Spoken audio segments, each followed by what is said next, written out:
tal, gente? ¿Cómo están? Bienvenidos a su podcast La Biblioteca de Alejandría. Este espacio en donde invitamos a los profesionales, a los expertos en las materias que a todos nos interesa saber, que a todos nos interesa ahondar. Y el día de hoy contamos con uno de esos episodios muy especiales porque se tienen que juntar muchísimos astros para que se puedan dar, ya que el día de hoy contamos aquí en este espacio con la doctora Cristian Montenegro. Doctora Cristian, si gusta presentarse. Saludar a todo tu público, sé que está numeroso y hay un montón de dudas del tema que queremos aclarar. Un gusto saludarlos y por supuesto, como dices, coincidir, que todos los astros se alinean y consideramos en el mismo lugar. Sí, claro, ¿no? Y ustedes tienen que saberlo, habíamos planeado hacer esto a distancia, por cuestiones de agenda y tiempos no se hizo, pero pues ahora se pudo hacer presencial, entonces hay que aprovechar esa oportunidad. Antes de iniciar, justamente en aras de este espacio que es la Biblioteca de Alejandría, me gustaría preguntarte y obviamente que presentaras ante la audiencia pues, todas las credenciales que tienes, doctora, porque la realidad es que pues, el currículum no es poco, ¿no? Y creo que justo eso también le da mucha confianza a la audiencia cuando escuchan a un profesional y escucha Sí. todo el conocimiento que tiene y dicen, ok, es alguien que sabe de lo que me está hablando, ¿no? Entonces, Sí, mira, primero, soy ingeniero en sistemas computacionales. Muchos saben en mi primera carrera. No decidí estudiar licenciado de Derecho en la primera opción. Soy ingeniero en sistemas. De ahí estudié unas maestrías. Yo tengo 4 maestrías y 2 doctorados. Tengo una maestría en Planeación y Desarrollo Regional. La segunda maestría es en Políticas Públicas. Tengo una tercera maestría en Gobernabilidad Pública y Política Social. Una cuarta maestría en Coaching Sistémico, que esta Coaching Sistémico es como terapia familiar, de cuestiones de psicología. Soy doctor en Gerencia Pública y Política Social y soy doctor en Derecho. y entonces, digo, con todo este currículum, la primera pregunta que a mí me gustaría es, ¿por qué derecho? O sea, después de toda esta preparación, ¿qué fue lo que te llevó de que doctor en derecho? Fíjate que yo creo que soy un fiel creyente que la vida te va llevando donde necesitas estar. O sea, yo nunca lo planeé, sino que la vida me lleva a hace 10 años que yo estuve casado, tengo un chavito ya grandecito, y empezar a batallar con esto de empezar a ver a mi hijo, pero dije, estoy gastando un billete en abogados, mejor le estudio yo. Tenía las facilidades, aparte de que desde que yo egreso de la carrera de sistemas, tuve la oportunidad de trabajar en los poderes judiciales del área de sistemas. Entonces, desde mis primeros trabajos de cuando yo era incluso estudiante, era desde ya el rama de derecho, obviamente en el área de sistemas, y de ahí me fui empapando, ¿no? De ahí se dio, estuve en derechos humanos, que estuve en el Senado como asesor, que estuve en la Cámara de Diputados, y realmente siempre estuve trabajando en estas partes del derecho, hasta que pues ya lo sé, ya estoy empapado, ahora lo estudio.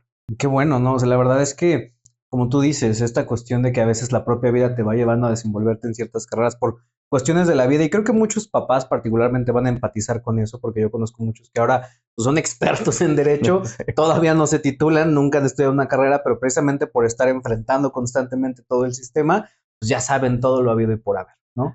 Y digo, particularmente en el tema que nos compete hoy, razón por la cual eres tan polémico, razón por la cual este episodio seguramente va a estallar mucho, Sí. esta cuestión, ¿no? De los cambios de género. ¿Cuándo empieza en México esta cuestión de los cambios de género? ¿Por qué llega esta cuestión de los cambios de género? ¿Qué impulsa esta cuestión de los cambios de género en México?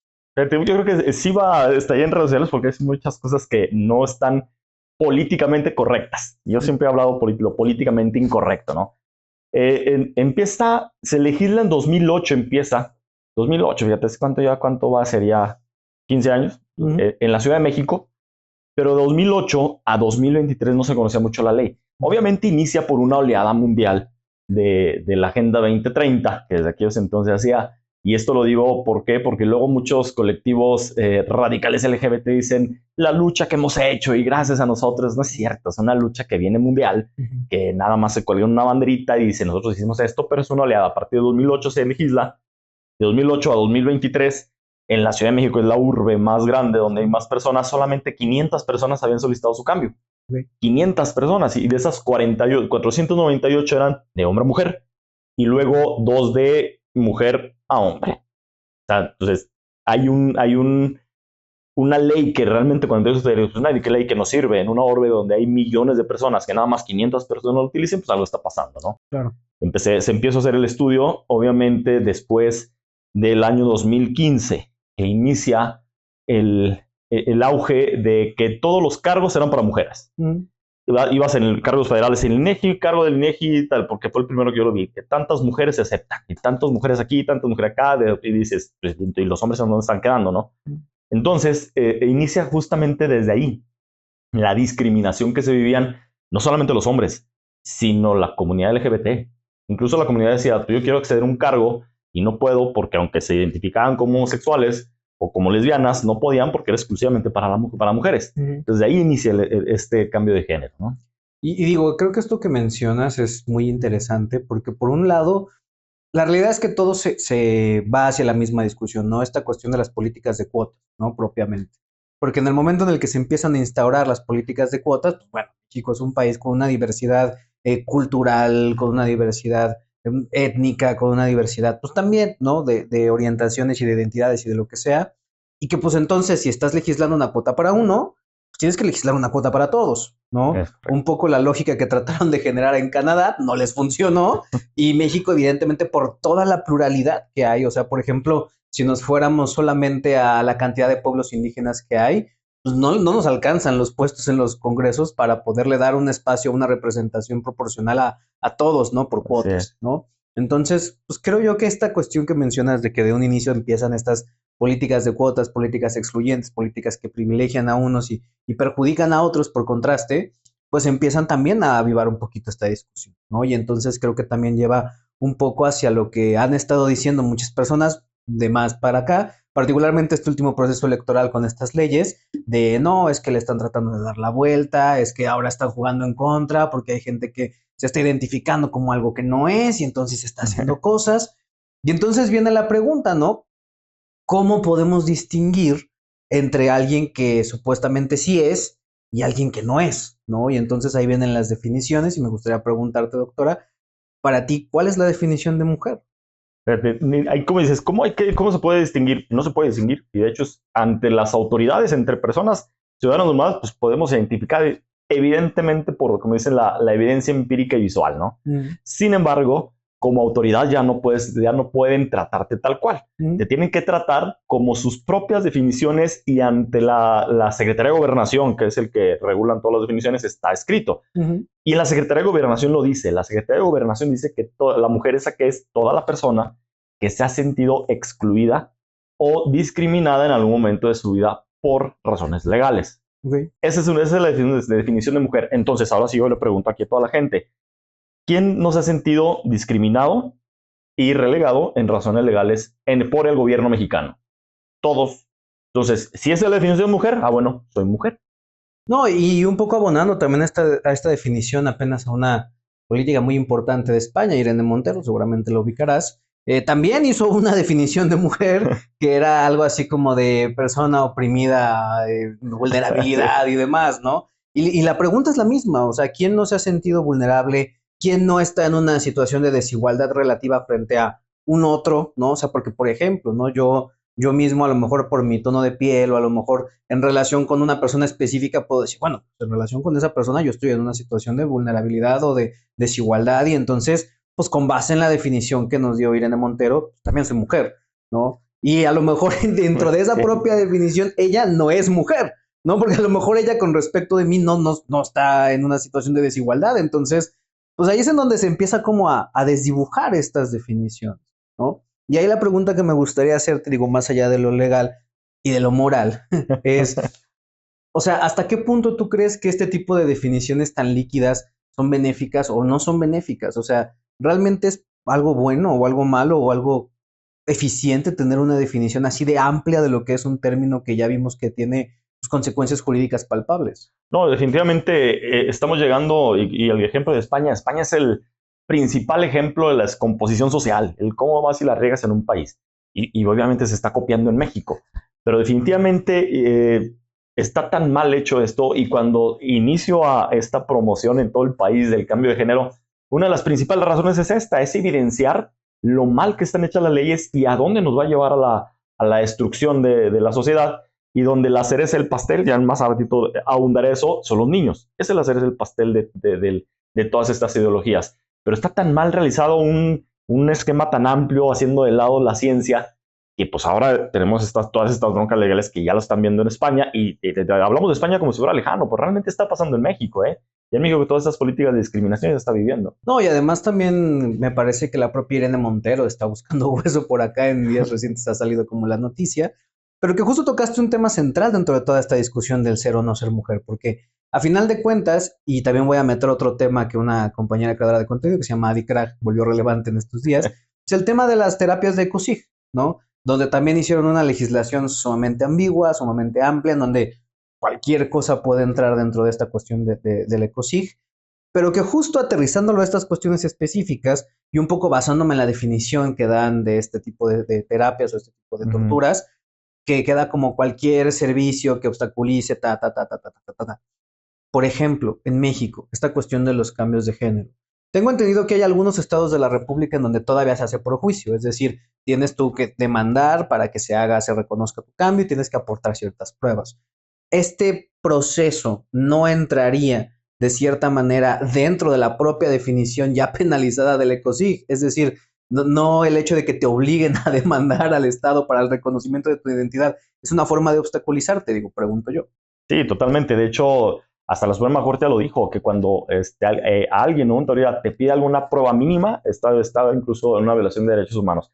Y efectivamente hay muchos estados que tenías que presentar una prueba. A raíz de la Suprema Corte que emite esto, hay que emitir un juicio y ya sin ninguna prueba. Ya es porque con que yo lo diga, porque así lo dice la ley, con el propio autopercibimiento del género se tiene que reconocer. Pero se tiene que hacer a través de juicio, ya no están pidiendo ningún tipo de prueba. Obviamente, como es algo tan nuevo, de que ven a un vato o una bata barbona que dicen, ¿cómo vas a ser mujer? Las autoridades no te quieren reconocer como tal. En ciertos estados, porque quiero reconocer, si hay muchos estados que van muy avanzados y ahí sí te preguntan, ¿no? Sin embargo, es obligar a la autoridad a que te reconozca como ellos mismos dicen que tú te reconoces, ni siquiera como yo me reconozco. Porque ellos mismos dicen en su definición que yo soy mujer. Bueno, entonces yo adoptando esa definición, yo soy mujer, entonces ahora obligo al Estado que me reconozca como el mismo Estado dice. ¿Cómo? Sí, efectivamente, a través de quejas, a través de demandas, demandar al Estado y obligarlos a que cambien este tipo de pensamientos porque ellos mismos están poniendo las reglas. Y que justo nos atraviesa también a la parte que mencionaba sobre los niños, ¿no? O sea, esta cuestión también de los cambios de género, creo yo también aplica para menores de edad hasta cierta edad o desde cierta edad. Más o menos, ¿cuál es el promedio de esa edad en México? No, en México, afortunadamente, ya está prohibido el tema a los menores de edad, menos de 12 años, que se les obligue que algún sea un padre o tutor, que el cambio de mutilaciones o cambio de físico de su cuerpo, hormonal, pastillas o lo que sea, está prohibido. En México ya se prohibió. Afortunadamente, es algo diferente en España. En España sí está regulado para que sea cualquier niño. En México no. En México sí está prohibido cambios de personalidad o de hormonales o transformaciones a un menor. ¿Y legales están habilitados? Legales después de los 18 años, ya cuando la persona que nace 18 años, no tienes el criterio para pensar a tal nivel de voy a mutilar mi cuerpo para cambiar, ¿no? Pero a los 18 años ya podrían hacerlo. Niños no. Y justo esta cuestión, ¿no? Porque también luego cuando se habla de estos temas de cambio de género, como que se confunden también términos, ¿no? Y entonces hay gente que piensa que cambio de género es lo mismo que cambio de sexo, o cambio de identidad y cambio de expresión. Entonces, como para clarificar un poco también a la audiencia, ¿cuál es la diferencia entre identidad de género, expresión de género, sexo, cambio de identidad y cambio de sexo? Ajá. Mira, el sexo es el aparato reproductor que tienes. Uno A o B, punto, no hay más. Es decir, cuando hay cambio de sexo es que hay una mutilación, hay una transformación física para hacerlo. Es decir, no ves ahorita así en mi expresión, es masculina, pero si ya me pongo boobies, como diría, me hago la jarocha y demás, eso ya sería un cambio de sexo. Okay. Cambio de género es únicamente con la expresión, es decir, así aunque me veas, el género porque se define, género es la autopercepción, exclusivamente la autopercepción. Expresión de género es cómo te expresas hacia afuera. Y esto lo quisieron hacer tan abierto para las mujeres biológicas que se visten como hombres, pues, su expresión es masculina, aunque su fisiología es femenina. De la expresión es cómo me veo hacia afuera. Entonces, en mi caso soy una mujer porque tus definiciones a mí me dicen yo me siento mujer. En la expresión es cómo me quiero vestir hacia afuera. O sea, no tienes que cambiar absolutamente nada porque le dicen, entonces ya tengo que poner falda, peluca, pintar. No, porque la expresión es masculina. Y la otra es que es preferencia. Entonces, ya agarrando la definición, que es una mujer, que es alguien que se siente discriminado, soy mujer y le gusta a otra mujer.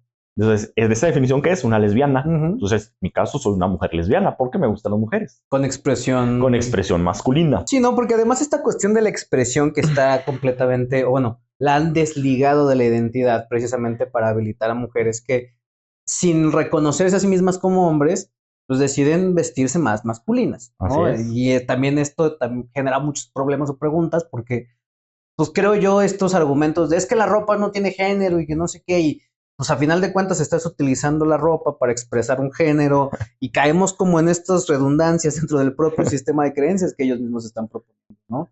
Y creo yo que esto es importante porque a final de cuentas, cuando se habla de estos temas, hay dos grandes grupos, ¿no? O sea, está la gente que dice, no, sí, súper, hiper, mega identidades y tenemos 1800,000 identidades distintas y mezclas y fluidos y hadas y no sé cuánta cosa más y neopronombres también ya existen. Esto también está buena, la gente que se identifica como jirafa, como cosas ahí raras.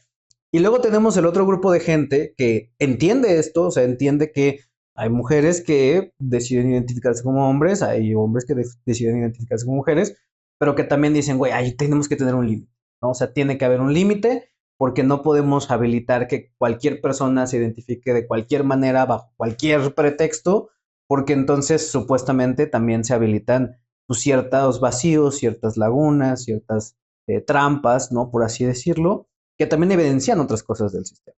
Y aquí la pregunta que me gustaría hacerte es, ¿a ti te han hecho comentarios de sentido? O sea, ¿a ti ¿cómo se dice? ¿Te han invisibilizado tu identidad de género diciéndote que no eres mujer? Sí, no, por supuesto. Y fíjate, regresando un poquito, tomando, antes de llegar a la pregunta, el comentario que dices de las personas que se sienten jirafa. No es lejano de México, ¿eh? En Puebla ya se está legislando y lo increíble es que, pues cada quien tú puedes sentir como tú quieras, ¿no? Siéntete jirafa, siéntete caballo, como tú quieras, allá en tu casa, en tu intimidad. El problema es cuando obligas al gobierno y a todos los mexicanos a que tratemos como jirafa, como lo que sea. En Puebla hay una persona que está obligando al Congreso del Estado a legislar para que se le reconozca como pescado. Se no inventes, o sea, no es exclusivo de España, ya está pasando, aquí en México, en Puebla ya está pasando. Entonces, sí, efectivamente, lo que tú dices, sí, los gobiernos sí, no son tan nacidos y es tan nuevo que no quieren reconocer esta parte de la identidad.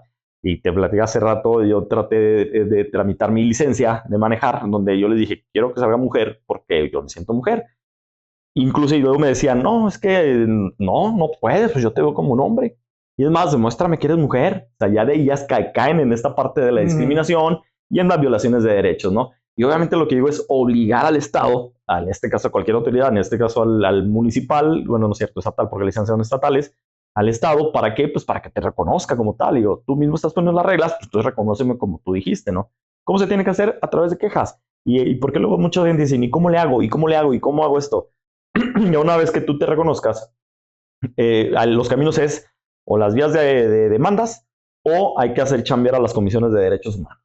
Comisiones de derechos humanos, una vez que está reconocido, están entrando con las recomendaciones y obviamente hay que estar obligando al Estado a que te reconozca, ¿no? Y hasta que cambian las identificaciones, en este caso de la licencia, o incluso pedir apoyos de madres solteras, pedir el apoyo de mujeres emprendedoras, porque también eso es otra de las cosas que yo decía, pues ¿a poco no hay hombres emprendedores? No, según el gobierno dice que no. Entonces me cambio a mujer, entonces ahora sí ya puedo acceder a un préstamo para poder, porque ya soy mujer emprendedora.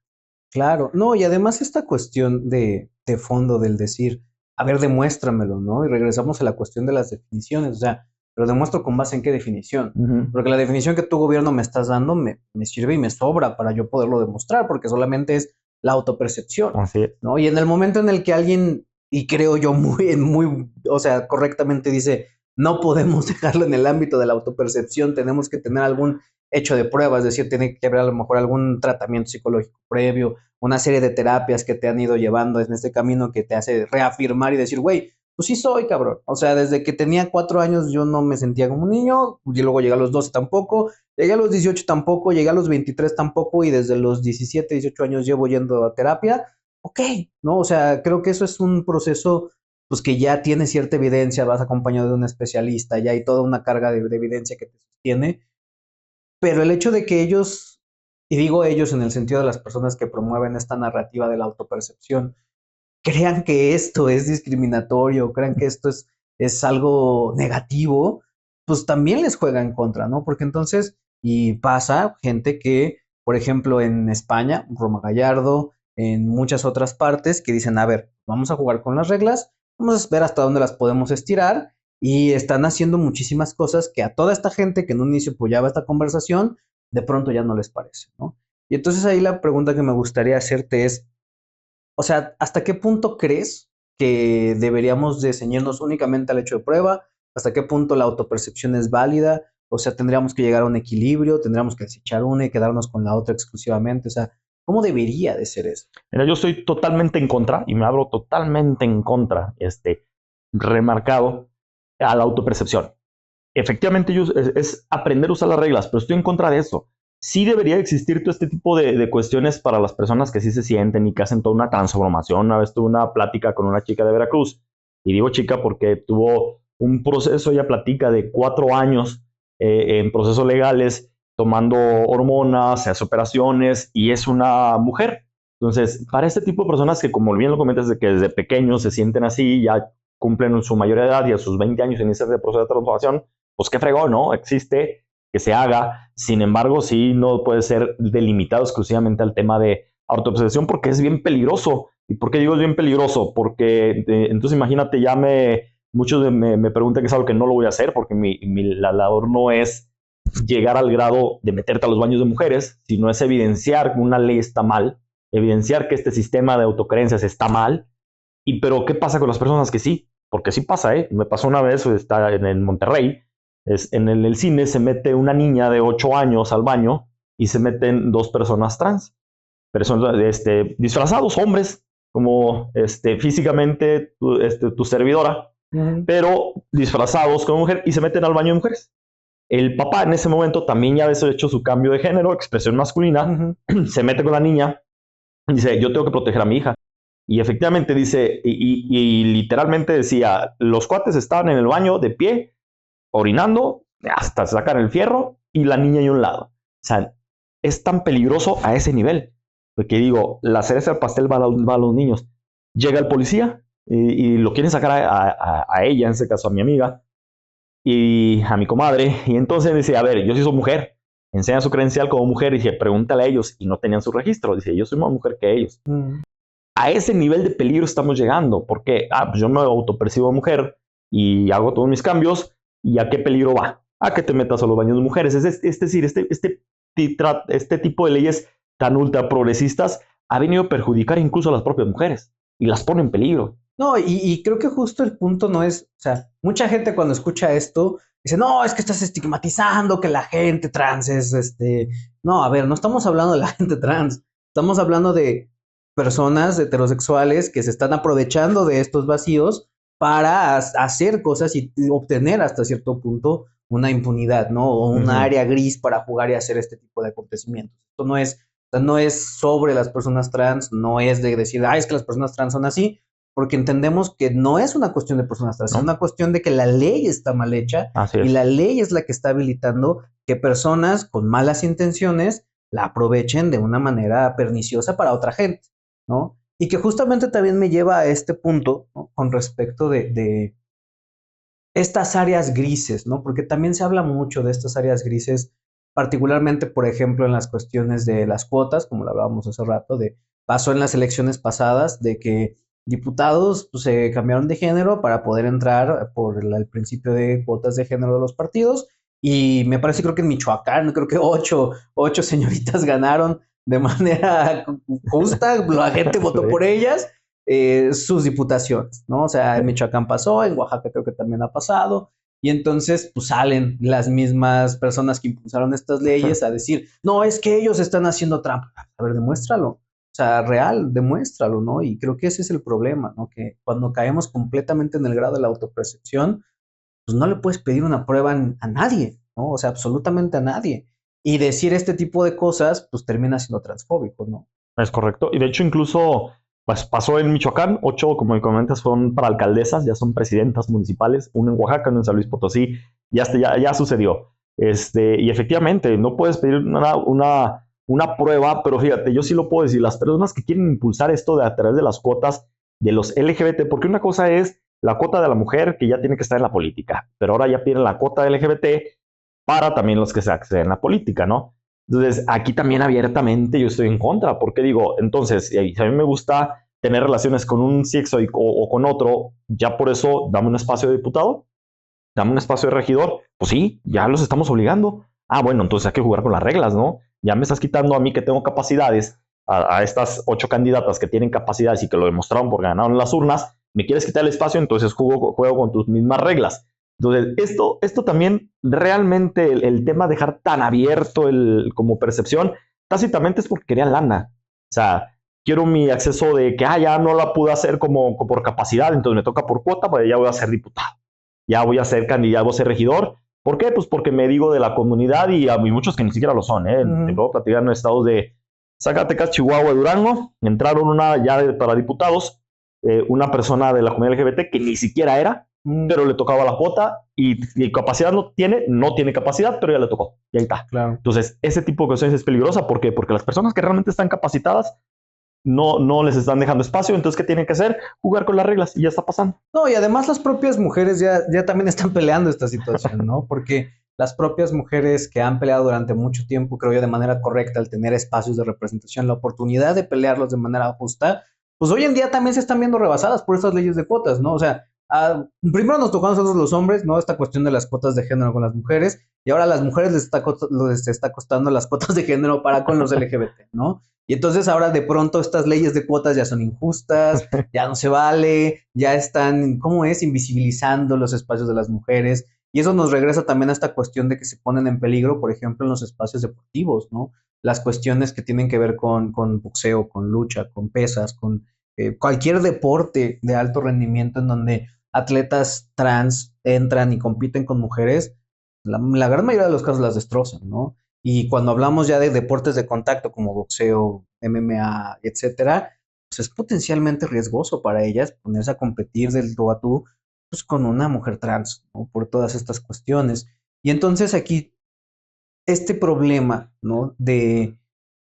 Creo yo, viene de las cuotas, ¿no? O sea, porque al final de cuentas, si no tuviéramos estas leyes de cuotas, pues da igual si te percibes mujer, si te percibes hombre, si te percibes pingüino, porque la oportunidad para llegar a los espacios es la misma, ¿no? Y en ese sentido, esta cuestión, ¿tú crees que si elimináramos las leyes de cuotas, dejaría de haber como tanta auge de este tipo de políticas de cambio de género, de aceptación de identidad? ¿O tú crees que seguirían porque pues viene toda una comunidad de atrás que genuinamente las está peleando? No, yo creo que si se elimina esto, definitivamente bajaría todo este auge y este tipo de trampas deportivas y que no lo vemos, bajaría significativamente y sería únicamente por la capacidad. Porque también lo vemos en los bomberos, imagínate, y el ejemplo que se me pone, si a tu abuelito, a tu abuelita, a tu mamá está en peligro de lo que sea, y ves a una muchacha que incluso es más chica corpulentamente, y para rescatar no podría. Puede de enfermeras, de los policías, de los de alto impacto, incluso lo vimos ahora con Trump. ¿Qué pasó con la chava la del servicio secreto porque entró por cuota, pues más se esconde y que quiso sacarlo, pero le llegaba al pecho? Sí. Y, o sea, son cuestiones que definitivamente los hombres no, y no somos iguales, hombres y mujeres no son iguales, tienen capacidades totalmente distintas para ejercer cargos distintos. No quiero decir que ni uno ni otro sean mejor o peor, pero son para cargos y oportunidades diferentes, ¿no? Pero definitivamente la idea de lo que algún día me encantaría es que sí se eliminaran esas cuestiones de cuotas y que solo sea por capacidades. En el momento sí digo, bueno, pues estuvo bien de que se le diera la oportunidad a la mujer porque no accedían y había muchas trampas que nacía el mentado Juanito, de que decían la trampa de que entra una mujer y como suplente un hombre para que quedara el hombre. Pues sí, estuvo bien ese tipo de cuestiones, pero ya estamos llegando a un punto donde ya se volteó totalmente y pues ya no es por capacidades. Y desafortunadamente, ¿quiénes están legislando? Pues las personas que no tienen el más mínimo conocimiento y por eso las leyes están como están. Pues está la ley de Citlali, la senadora de Morena, secretaria general, que es la de violencia estética. Una persona totalmente ilógica y capaz que no tiene mínimo conocimiento, pues ese tipo de leyes proponen, pero ese tipo de leyes que nos afecta a todos los mexicanos. Digo, para la gente que no sabe qué es esta cuestión de la violencia estética, es cualquier acción o omisión que haga sentir a una mujer violentada por razones de físico, edad, tono de piel, ¿no? Y entonces, Todo. o sea, y en algún momento yo lo hablaba en un live, ¿no? Esta ley de violencia estética, pues es una judicialización de la incapacidad de aceptar un rechazo. Porque entonces tú como mujer quieres ligarte a un vato, el güey dice no me gustas, y en lugar de ser un adulto funcional que lidia con ese rechazo, no, un delito, cabrón.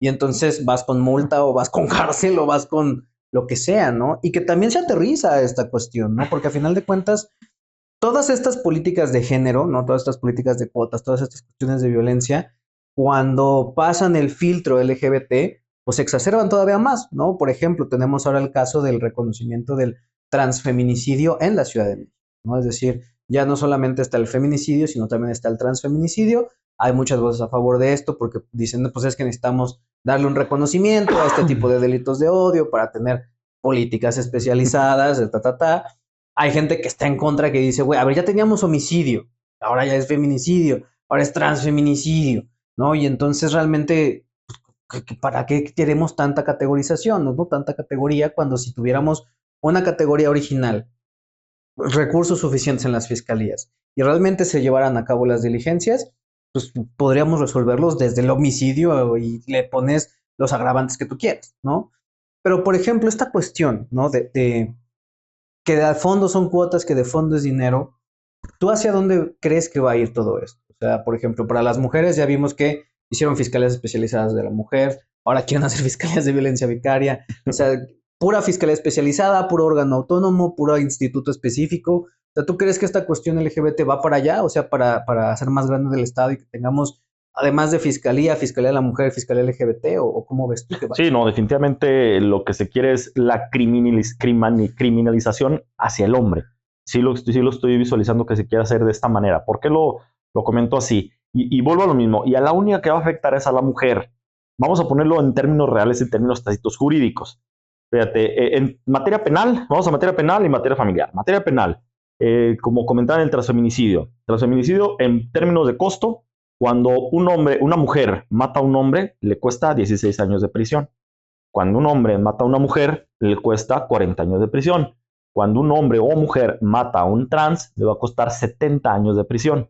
¿Cuál es la diferencia entre uno y otro? Y no debería haber ninguna. Pues al final estás arrebatando la vida a alguien, ¿no? Debería ser, mataste a alguien, X años de prisión, igual. Obviamente con sus agravantes, ¿no? Pero aunque haya agravantes, si es hombre o mujer, 16 años, mujer de hombre o mujer 40, trans 70 años. Eso es en materia penal. Pero ¿qué va a pasar en materia familiar? Y lo están viendo, que antes ya ahorita las estadísticas están creciendo, que los hombres ya no se quieren casar, ya no quieren tener hijos, y obviamente es porque las leyes están tan injustas que al momento que te casas vas a ser un burro de carga y te van a estar bajando. Pero esto le va a afectar a la propia mujer. ¿Qué va a pasar al momento de que la asesora de Claudia Sheinbaum de la Consejería Jurídica impulse el tema de la Fiscalía de la Violencia Vicaria? ¿Qué va a pasar? Pues va a haber un montón de divorcios. Y en el montón de divorcios, realmente lo que va a suceder es en cuestión de pensiones alimenticias, la afectada va a ser la mujer. ¿Por qué? Porque la pensión alimenticia se basa en lo que puede pagar el hombre, no lo que ellas quieren. Porque ellas van a decir, voy a recibir mi pensioncita de 40,000 pesos. Pues no. Lo que se fija más o menos es 20%, si tienes un trabajo fijo, 20%, cuando tienes un hijo, 30%, cuando tienes 2 o más, 30%. Entonces, de ahí en automático sí o sí va a bajar el estilo de vida, ¿no? ¿Por qué? Porque de estar viendo en pareja, de estar reportando, pues ya no vas a recibir tu 30%. Si no tienes cómo acreditar un trabajo, pues un medio salario mínimo o un salario mínimo. Se acabó. ¿Cuánto es? ¿6,000 pesos al mes? O sea, que se vayan quitando la idea de que acabo si me divorcio voy a recibir mi pensión de 20, 30,000 pesos. No. Recibes 20%, 30% o 6,000 pesos al mes. Tan, se acabó. Pero más allá, como va a haber una fiscalía, pues entonces si yo, papá, quiero acceder a mi hijo para poder comprarle uniformes, ropa, juguetes o demás, además de la pensión, pues ya no voy a poder. ¿Por qué? Porque más a denunciar de violencia vicaria, mejor ahí nos vemos y abandono a mi hijo. Entonces, este tipo de supuestamente se quieren con la bandera de que es porque los padres son irresponsables. Los padres irresponsables ni se van a aparecer. O sea, ni buscan a los hijos, no les interesa. Están atacando a los padres que sí quieren hacerse responsables y que sí quieren pagar. Pero las únicas afectadas, pues obviamente van a ser los niños, pero principalmente las mujeres, que están pensando cantidades que van a recibir cuando no lo van a recibir. Claro, ¿no? Y esto que mencionas, ¿no? De que los únicos afectados son los padres que sí son responsables, lo vemos no solamente en esto de la violencia vicaria, sino en muchas otras cosas, ¿no? Por ejemplo, en la Ciudad de México, esta cuestión de las pensiones hacia la esposa, no hacia los hijos, de acuerdo con lo que está estipulado, dicen que tiene que recibir pensión quien principalmente se haya hecho cargo de las labores del hogar durante la relación, ¿no? Y entonces, pues, es doble castigo para el hombre que decidió dedicarse a proveer económicamente, ¿no? Porque entonces, toda tu vida te dedicaste a proveer, a ser responsable, a que no le faltara nada a tu esposa, y todavía, ¿cuál es tu premio después de eso? Pues todavía seguir aportando después de que te divorcies, Sí, ¿no? pues sí. O sea, y entonces viene esta contraparte o este contraargumento con respecto de la cuestión de los supuestos privilegios de lo masculino, ¿no? Porque mucha discusión que se ha levantado, mucha ámpula que se ha levantado a partir de esta cuestión de los cambios de género tiene que ver con que no, es que ahora los hombres están cambiando de género para recibir privilegios. Entonces viene la pregunta, o sea, ¿qué no se supone que los privilegios estaban de este lado? O sea, no se suponía que nosotros los hombres éramos los que teníamos los privilegios económicos, sociales, políticos, etcétera. Porque ahora me dices que estoy renunciando a todos mis privilegios de hombre para recibir privilegios de mujer cuando se supone que, de acuerdo con tu teoría, no tienes, ¿no? Pero de hecho, las leyes actuales están hechas para las mujeres que ya no existen. Las leyes se hicieron en las épocas de mi tatarabuela, cuando efectivamente no trabajaba, que se dedicaba a la casa, que llegaba al marido y lo atendía, y que al momento de separación, pues se quedaba en la calle, ¿no? Llévate los morrillos porque yo el que trabajó fui yo y yo me quedo con la casa. Para ese tipo de mujeres estaba hecha la ley, pero actualmente esa mujer ya no existe, porque la mujer de ahora ya trabaja, ya tiene su casa, ya tiene sus carros, ya tiene sus propiedades, ya tiene sus cosas. Entonces, estás protegiendo a la mujer que no existe y el hombre es el que se va a quedar ahora sin nada, se está quedando ahora sin nada. Efectivamente, aquí lo que va a pasar, pues ya los hombres ya mejor dicen, ay, nos vemos y me vas a quitar todo. Y afortunadamente también hay reglas, porque también sí me ha tocado ver en asuntos legales en los cuales las mujeres dicen, pues yo voy a decir que nunca trabajé para que me den mi pensión aparte a mí y a los niños. Pero si se acredita que sí trabajó o que sí hizo otra cosa o que sí tiene una profesión, pues ya viene el delito, un delito de falsedad. Y aparte, suponiendo que sí se dedicó preponderantemente al hogar y que se le da su pensión a la mujer, no es eterna. Esta pensión fenece en dos situaciones, cuando trabaja o cuando se consigue otra pareja. Entonces ahí se termina. Entonces también van a decir, es que al cabo yo voy a trabajar, la pensión que él me da y lo de los hijos. No es así. ¿Y quiénes van a ser las afectadas? La propia mujer. No, y además esta cuestión de las pensiones está bien interesante. Digo, la última vez que estuvimos aquí en Guadalajara, muchos de los comentarios que escribían las mujeres que estaban en contra de esto decían, es que se cambian de género para ya no pagar pensión, ¿no? Entonces me gustaría preguntarte a ti, ¿las mujeres no pagan pensión en México o por qué de dónde se sacan esa idea? Fíjate que vamos a decir lo que dice el librito y lo que pasa en la realidad, ¿no? El librito, recuerden, las pensiones es para los hijos, independientemente de que lo tenga. Si lo tiene papá, mamá paga pensión. Si lo tiene mamá, papá paga pensión. Es para los niños. O sea, esto no es cierto de que me cambio de mujer para no pagar pensión. Pues qué fregón sería, ¿no? Eso es lo que dice el libro en la mayoría de los casos. Pero sí, efectivamente sí pasa. Que una mujer se le obliga a pagar menos pensión por ser mujer, ¿eh? Te puedo platicar, te platico un caso que se me viene a la mente, pero en mil hay de estos, ¿no? De que el papá daba pensión aproximadamente de 6,000 pesos al mes. Al momento que pierde la custodia la mujer que tiene que pagar pensión, el juez le fija 200 pesos a la semana. O sea, 800 pesos al mes. Chivaba. ¿Que no se supone que come lo mismo el niño o que claro, come menos estando con uno o con otro? Pues sí, efectivamente, sí, cuando una mujer llega a perder la custodia y se pasa con el varón, las pensiones que le fijan son menos. Sí tienden a pasar esto. Claro. No, y además, digo, esta cuestión no solamente atraviesa eso, ¿no? También está el caso de, ¿y si la fijan? ¿No? Porque también es cierto que y ahí es donde entra la parte del criterio, ¿no? Apenas yo en un documental que realicé había entrevistado también a otro doctor en Derecho que decía, bueno, el problema no es que no tuviéramos los instrumentos jurídicos, el problema era que las autoridades a discreción atendían, no atendían, sancionaban como querían. Y creo yo que esta situación de las pensiones es un poco igual, ¿no? Porque a final de cuentas, pues la pensión la termina fijando el juez, ¿no? El juez es el que termina dictaminando si se paga o no se paga, qué tanto se paga. Y entonces, si, por ejemplo, ¿no? Las mujeres que se quejan de, ay, es que me da 800 pesos de pensión, ¿no? Pues, ¿quién decidió eso? Fue el juez, ¿no? Y lo mismo para el otro lado, ¿no? Y el problema que estamos viendo es que, pues, los jueces y muchas juezas, pues, todavía traen esta idea de que, la mujer pobrecita no trabaja, está en la calle, pues, no le voy a fijar pensión, porque además, pues, usted, señor, ya está huevudito, jale, ¿no? O sea, trabaje. Usted quería a los niños, pues, tenga a los niños y aparte tenga su trabajo, ¿no? Es correcto. Y entonces viene otro problema y otra pregunta para ti. O sea, esta cuestión, o sea, ¿tú crees, por ejemplo, que conforme se vayan ampliando estas leyes, conforme se vayan haciendo más agresivas, crees que vamos a ver una disminución de papás que quieren tener hijos? O sea, papás, hombres que van a decir, güey, ¿sabes qué? Ya, o sea, esta fábrica está cerrada, no quiero meterme en pedos, porque si tengo un hijo va a pasar esto y esto y esto y esto, y la neta no. No lo vamos a ver, ya lo estamos viendo. ya está pasando, y de hecho ya de las otras dos leyes agresivísimas que van a meter, imagínate los nuevos que se van, las personas nuevos que se van a casar, digo nuevos en el tema del matrimonio, yo les diría no lo hagan, al menos en este sexenio de que vamos a entrar, no lo hagan. ¿Por qué? Porque en automático vamos a una pareja se junta, vamos a sacar un crédito, vamos a suponer que el hombre lo saca, y aunque el crédito lo esté sacando el hombre y lo esté pagando el hombre, el título va a salir a nombre de la pareja, va a salir a nombre de la mujer. Dice, chaval, pero lo estoy pagando yo. Sí, en el momento que te separes, ni siquiera título vas a poder pelear porque la casa va a ser para la mujer y tú la vas a pagar. Esa es una de las cuestiones.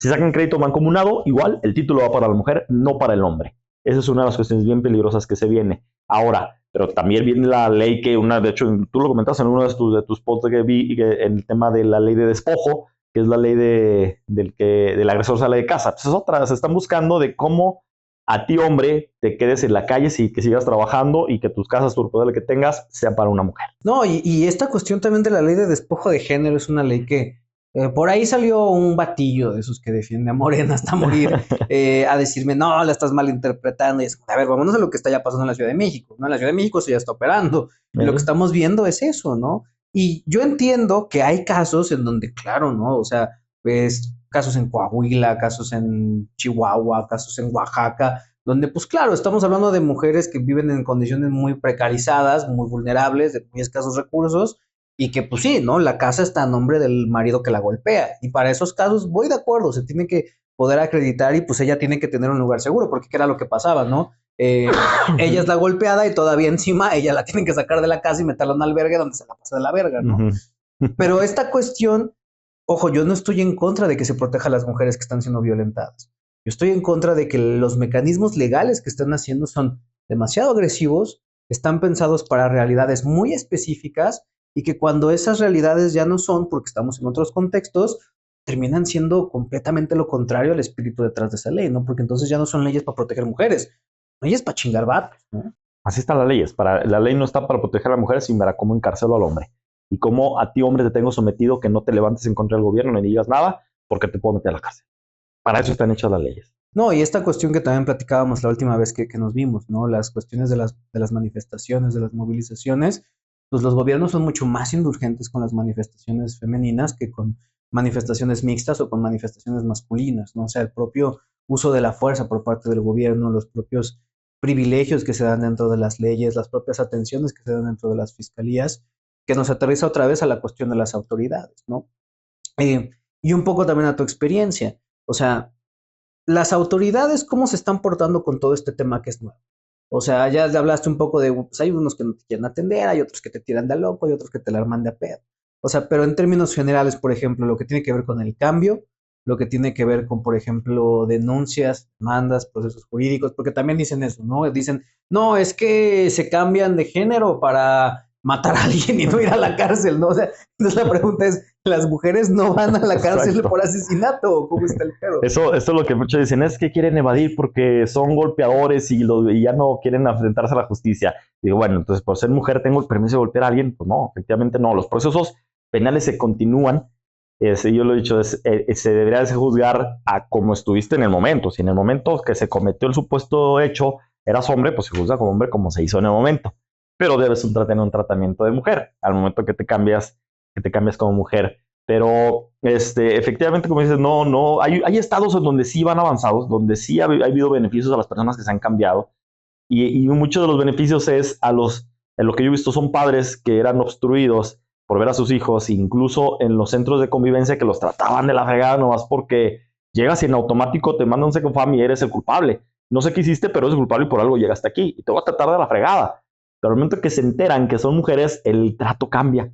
Y si los tratan mejor, les empiezan a ayudar en ver a sus hijos, entonces sí ha habido beneficios. Entonces no es como que, nomás lo voy a hacer para demostrar. Realmente sí, hombres sí han tenido estos beneficios. Otros beneficios que yo sí he visto es que en el tema de las denuncias falsas, hay una denuncia falsa en el cual digo, es un hombre agresor, una mujer agresora y me agredió y para que impida ver a los hijos, ¿no? En este caso, como hombre, pues ¿a dónde vas a denunciar? ¿A dónde vas a denunciar en este caso daño psicológico? Porque obviamente hombre se daña, hay daño psicológico, no existe. Pero por ser mujer, sí ya han presentado varios hombres que se cambian a mujeres denuncias en contra de sus exparejas por violencia psicológica. ¿En dónde? En los centros de justicia de la mujer, y tienen que atenderlos y sí los han atendido. O sea, ya sí se ha visto ese tipo de beneficios, en donde se empieza a equilibrar la balanza, y al menos lo que yo creo que ese tipo de mujeres que utiliza para lucrar o para fregar nomás porque te odio a las instituciones, pues al menos lo pongan a la par, ¿no? Yo también te la volteo para que veas lo que se siente. Claro, ¿no? Y que justo lo mencionas, ¿no? Esta cuestión de supuestos beneficios, pues más bien es un equilibrio de la balanza, ¿no? Es la balanza estaba tan desequilibrada hacia un lado que estos cambios lo único que hacen es regresarla al estándar, ¿no? Yo lo platicaba apenas en un live, ¿no? Esta cuestión que está pasando con este influencer Fufo Márquez, que ahorita está, pues ahorita está vinculado a un proceso, está en una prisión preventiva y que justamente está por feminicidio en grado de tentativa, ¿no? El famoso feminicidio en grado de tentativa. Y que entonces pues, empiezan a entrar muchos factores. Por ejemplo, yo personalmente conozco un caso de un hombre que también está en la cárcel por feminicidio en grado de tentativa cuando pues es inocente, ¿no? O sea, no hubo ninguna afectación hacia la señorita, hubo una riña familiar donde la familia contra otra literalmente, y digo contra porque la verdad es que la familia del señor no se pudo ni defender, o sea, tienen las fotografías, los periciales, los partes médicos del ministerio en donde ellos llegaron con arañazos, llegaron golpeados, llegaron con lesiones. De la otra familia no tiene ni un pinche cabello fuera de lugar, pero vincularon por feminicidio en grado de tentativa al señor y ahorita está en privado de su libertad, ¿no? Y que entonces nos aterriza en esta cuestión de los cambios de género, ¿no? Porque entonces se cambian de género y entonces ya no es un feminicidio en grado de tentativa, sino se reconfigura es una pelea entre dos mujeres. Así ¿no? es, efectivamente. Y eso es lo que ellas dicen que está mal, ¿no? Porque dicen, no, es que eso es evadir la justicia y evadir la ley y evadir no sé qué. Y entonces viene este término español, además ni siquiera mexicano, del famoso fraude a la ley, ¿no? Sí, el fraude a la ley no existe, así tal cual. Como viene toda esta narrativa de España, y en México lo que hacen es copiar, pegar, copy-paste, y quieren copiar el mismo argumento allá. En España efectivamente ya existe un fraude de ley, que tiene sus tipificaciones para poder acreditarlo. En México no existe el fraude de ley, no existe existe un término que es un fraude de ley, pero ya está derogado, eso fue muchísimos años atrás. Aquí lo que se podría acreditar todavía sería un fraude procesal, ese es el término mexicano, pero para que sea un fraude, hay que, el término de fraude es el fingir un acto jurídico para obtener un beneficio. En este caso no se configura el fraude, ¿por qué? Porque yo no fingí ningún acto jurídico, cumplí el requisito de la ley, y el requisito que es sentirme mujer. Yo me siento mujer y es mi único requisito, entonces te digo a tu autoridad que yo me siento mujer y que me cambien mis registros, porque soy mujer y cumplí el requisito. ¿Dónde está el fraude? Porque luego a muchos hombres los asustan. Es que es un fraude, y no es cierto, el término de fraude, pues el fraude de ley no existe, es un fraude procesal, y el fraude procesal es exclusivamente sacar un beneficio de dádiva o de lana cuando finges un acto jurídico. No se finge acto jurídico, no se configura fraude. Entonces no hay fraude. En México no existe eso. Y justo esta pregunta yo te la hago, ¿no? Porque apenas recientemente se avivó toda esta llama del fraude a la ley y demás. Efectivamente yo lo busqué en el Código Penal, no está tipificado. Código Civil tampoco está tipificado. Y las leyes que llevo revisadas hasta ahorita tampoco están tipificados, ¿no? Algunos abogados refirieron que era un criterio jurídico, un principio jurídico y que pues ya un juez con base en su criterio podía decir pues esto constituye un fraude a la ley y entonces invalidar un acto, ¿no? Que creo que esa es como la máxima consecuencia, pero no sé si eso nada más aplica así o si nada más te dicen, pues bueno, ya, o sea, se invalida tu juicio por cambio de género para los que les toca hacer juicio, o cómo funciona esta cuestión del criterio jurídico del principio. Fíjate, en la fase del cambio no me ha tocado verlo porque al final te digo, en lo administrativo, que el tema administrativo es el cambio de género, que de ese tema administrativo deriva en el tema familiar o en el tema civil, perdón, o en el tema penal. En el tema administrativo de nada va a haber una forma de que te lo nieguen, ¿no? Incluso vas a un juicio que es meramente administrativo, te lo van a aceptar. Ya teniendo el registro, en donde sí tal vez sí me llegó a tocar pasar, me tocó verlo una vez, en la pelea de una custodia de un menor, en donde la propia ley de los códigos civiles de todo el país dice que para niños menores de 12 años se quedan en automático con la mamá. Pero al momento que tú le presentas, hay dos mamás, ¿con cuál juez se lo vas a hacer que se quede? Si efectivamente un juez determinó que, a ver, pero tú no eras mamá, tú eras papá, y entonces se queda con ella, pero ahí ese juez se llevó una denuncia y lo destituyeron por discriminación. Entonces, sí, efectivamente los jueces se fueron a aventar el tiro porque están en su esfera jurídica de poder decidir. Sin embargo, si lo deciden con ese tipo de criterio, de decir, a ver, no, esto no es porque yo te veo hombre y eres hombre, es una discriminación, y ese juez lo destituyeron. Al momento que cambian y ponen otro juez que sigue con este mismo proceso, ya él determinó, para no aventarse el tiro, porque luego los jueces de los estatales les tiembla la mano, son bien miedosos. El juez determinó, háganse estudios las dos, y a las dos, en la que salga más apta, ¿no? Aquí es donde se equilibra, porque como vato, vas y pides la custodia, en automático es un no, pero aparte usted tráigame estudio psicológico, el estudio que se llama para el rol de padre y estudio toxicológico, en automático. Oiga, ella también, derivado del cuarto constitucional que somos iguales al del... Ah, no, porque a ella la puedo violentar porque es mujer. Pero al momento que hay dos mujeres, se equilibra la balanza y a los dos les mandan a hacer estudios. Y realmente ahora sí, ¿qué tal si a la mujer sale que no es apta? Pues va para el papá. Ahí es donde equilibramos. No, y esta cuestión creo que es importante aclararla, ¿no? Porque sí, es cierto que ahorita esta campaña de miedo, yo te llamo campaña de miedo porque eso es, o sea, esta campaña de miedo de, no, es que defraudadores y los van a meter a la cárcel y la madre, a ver, digo, clase de derecho de alguien que no es abogado todavía, si no está tipificado no hay pena, ¿no? O sea, ¿con base en qué me vas a asignar una pena por algo que no está tipificado? Y todavía más, ¿no? Si nos vamos a lo que sí está tipificado, que es fraude, así, fraude, si te vas a absolutamente todas y cada una de las tipificaciones que vienen para el fraude y todos los supuestos del fraude, ninguno realmente se empalma con esta situación específica, que es una persona que, por la razón que quiera, decidió identificarse como mujer, ¿no? Porque creo que ahí es donde está el meollo del asunto, el por qué te identificas como mujer, ¿no? El cuestionamiento es que no te estás identificando de manera genuina como mujer. Y nos regresa al principio de la conversación. Demuéstralo, ¿no? O sea, y cualquier hecho de prueba que me vayas a exigir a mí, pues se lo tienes que exigir a todas, a todas, ¿no? todas nosotras. Claro, exactamente. ¿no? O sea, y digo, un poco para ir cerrando la conversación también. O sea, esta cuestión de los cambios de género, ¿tú crees que, digo, evidentemente va a haber personas que van a pasarse de listos con esta cuestión? Sí. O sea, ¿tú crees que van a empezar las autoridades a decir, a ver, esto ya está llegando a un extremo? ¿Cómo crees tú que lo vayan a resolver? ¿No? Porque evidentemente en algún punto se va a hacer un problema. O sea, evidentemente en algún momento va a haber un caso mediático, va a haber un cabrón que se cambió de género y se pasó un penal de mujeres. O sea, va a pasar algo así, si no es que ya pasó. Ya pasó. O sea, cuando eso pase, ¿qué sigue? O sea, ¿van a seguir aferrados de, ya ni pedo, ya valió verga, o sea, de aquí al real? ¿O van a empezar a voltear y decir, güey, esto que hicimos estaba mal, hay que reconfigurarlo? Fíjate, en el paso de la construcción de las leyes va en este momento, y yo creo que en este va a ser el mismo caminito. El primer paso que va a hacer es que si las autoridades ya lo están reconociendo, porque el tema de que los que se cambian de género y se cambian de penal ya ha pasado y ya está pasando. Pero todavía en el discurso del gobierno son casos aislados. Casi no pasa, o sea, lo quieren minimizar, ¿no? Ya ha habido un despunte de personas que se han cambiado de hombre a mujer, pero impresionante en todo el país, muchísima gente. Entonces, pero todavía el gobierno está en su discurso negativista, negacionista. No, son casos aislados, son poquitos, ¿no? Lo que sigue de aquí es, ya cuando llegue a pasar en tal grado de tanta gente que ya no lo puedan minimizar, entonces van a querer poner candados de cómo se pueden cambiar. Entonces aquí otra vez va a empezar otra lucha a los LGBT porque les vas a poner candados a todos. Hasta que llegue un punto en que tenga que derogarlo, decir, esto no funcionó. Tal cual ese camino pasó en Argentina.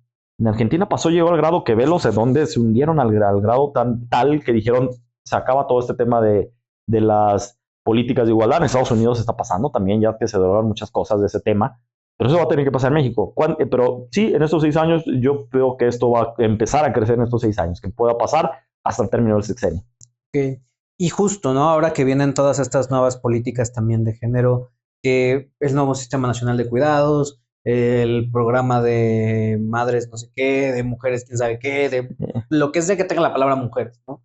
O sea, ¿tú crees también que va a haber casos ya de, pues sí, de mujeres trans que digan, güey, pues la verdad es que yo soy un estudiante y quiero acceder a esta beca, soy mujer trans, yo soy trabajador, quiero acceder a estas vacaciones por ley para poder cuidar a mi hijo que está recién nacido, porque además mi esposa lesbiana pues está en un proceso de hospital de la verga? O sea, ¿tú crees que eso va a empezar a pasar todavía más o tú crees que van a marcar una línea de decir, ¿sabes qué? mejor no vamos a hacer esto, ¿no? Y te lo pregunto justo en la línea de lo que fue el transfeminicidio, porque te comparto un poco mi pensamiento detrás de esto. Yo creo que tipificar específicamente el transfeminicidio, más que para darle reconocimiento a un crimen de odio, pues es la forma de las autoridades de generar leyes ya diferenciadas entre mujeres y mujeres trans. Y ya no meterse en todos estos pedos de, ay, es que pues esta pinche beca convocatoria es para mujeres, pues no, mejor hazte una convocatoria para mujeres trans que sea diferente, con menos lanita o con más lanita, y lo vamos a empezar a separar. O sea, ¿tú crees que va a seguir el encauce de, güey, las mujeres trans son mujeres y todas las leyes de mujeres son para mujeres trans? ¿O tú crees que van a empezar a decir, güey, ya la cagamos, mejor hagamos leyes para mujeres trans? Van a tener que hacer leyes para mujeres trans, definitivamente, ya está pasando. Monterrey, que es uno de los cuales ya se están dando becas por ser mujer trans, 800 pesos mensuales, hasta que esas trans, pues écheme los da, ya los puedes recibir. Pero sí, van a tener que diferenciar, pero hasta el momento que se derogue, insisto, hasta el momento que digan, pero no va a ser pronto, va a tardar muchos años. Y hay un montón de beneficios, yo sí los puedo decir, no tengan miedo, hay un montón de beneficios. Por ejemplo, el 8 de marzo ya se los dan inhábil, porque hay que salir a manifestarse, aunque yo me quede en mi casa. El 9 de marzo por el Senado ya lo institucionalizó como un día sin nosotras. El 10 de mayo ya se les tiene que dar. Se jubilan antes, efectivamente, porque eres mamá no gestante, y si tienes una pareja lesbiana que es una mamá gestante, también tienes 40 días de maternidad. Entonces, hay un chorro de beneficios como este tipo de ocasiones de que se utilizan la ley, y ya hay gente que los está utilizando. Todavía hay trabajos donde se empiezan a ver renuentes, pero insisto, es obligar a la autoridad a que me lo des. Y ya está pasando. Y yo digo, pues anímense, pues ya hay un montón de beneficios donde efectivamente yo no encontré nunca un beneficio del patriarcado, de por sentirte hombre, pero sí por ser mujer, pues utilícenlo. Ahí están las reglas. Nosotros no inventamos las reglas, hay que saber utilizarlas. No, y eso también me lleva a la pregunta final de este programa, que es, los hombres trans, ¿qué pedo, güey? O sea, porque además ese es el problema, ¿no? Con esta discusión. O sea, toda la discusión gira en torno a las mujeres trans. O sea, nadie ha volteado a ver a los pobres hombres trans y como de, güey, estos vatos, ¿qué pedo, no? O sea, me pareciera que con ellos todas estas preocupaciones no existen, ¿no? O sea, a nadie le importa a una mujer que de pronto un día dice, güey, quiero ser un hombre trans. O sea, a nadie le importa que ella se meta a nuestros baños, a nadie le importa que ella se meta a nuestras competencias, a nadie le importa que ella haga lo que quiera. O sea, pareciera que toda esta discusión gira en torno únicamente al tema de mujeres trans. Y me gustaría preguntarte, ¿tú por qué crees que es así? O sea, ¿tú por qué crees que, y lo voy a decir de manera muy suave, ¿tú por qué crees que a la gente le vale verga que las mujeres se quieran convertir en hombres, pero no que los hombres se quieran convertir en mujeres? Porque para el gobierno no hay apoyo para hombres, pero sí hay apoyo para mujeres.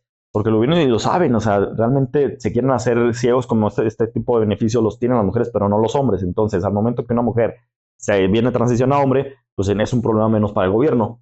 Pero al momento que un montón de hombres se hacen, pues ya les estás llevando un problema en donde tienen que pagar más lana, donde tienen que pagar más pensiones, donde más personas se me jubilan antes. ¿Por qué no se visibiliza? Pues porque ya les quitas un problema al momento de ser hombre y ya te vas al mercado laboral y a hacer burrito de carga a tu mujer que te cambiaste a hombre. Es decir, ya no representas un gasto para mí. Es una cuestión de pesos. Es una cuestión de lana, nada más. Ok.